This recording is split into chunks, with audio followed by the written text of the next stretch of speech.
and good morning. Welcome to the first daily report of the Youth Future Conference, a conference on the right livelihood and sustainable development. My name is Svenja and I'll be your go-to girl for everything that is going to happen during the next couple of days.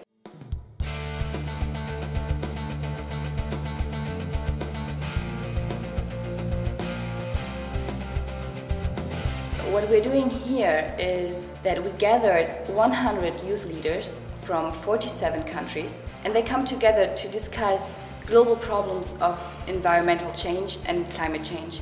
And they do so not by themselves, but together with laureates from the Right Livelihood Award and the German Environmental Award.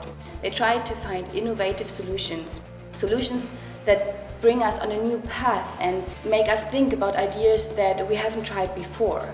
And together we will try to implement those solutions to finally find a way to deal with climate change and environmental problems. And with that, I invite you to join me and have a look at the first day. Thank you.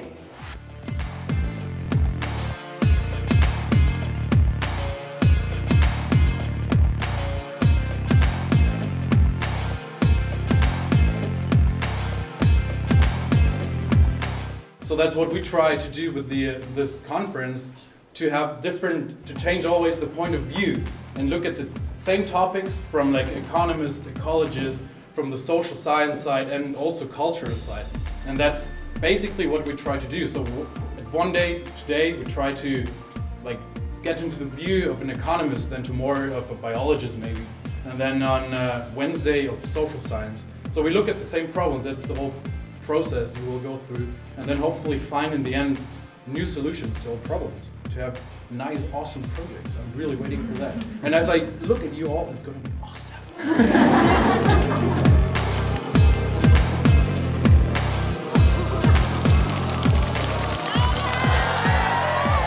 Last but not least, we want to say thank you first to all of you who decided coming here and to be part of this event. And yeah, altogether we kind of form the next generation of sustainability.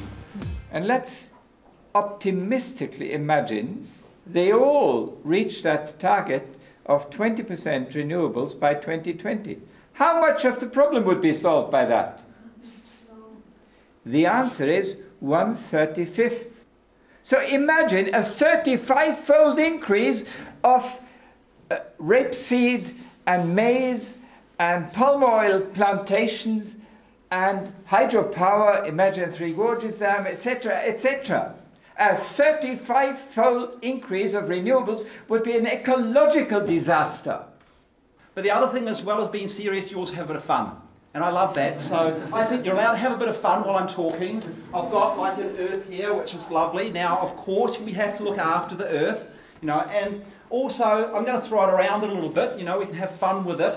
But think as it's sort of moving around the room, we inherit the earth from those before us. And many who have paved the way with great projects, with great thinking, we also inherit some of the problems. We're going to have some time with the earth ourselves, and then we'll be passing it on to those who come after us.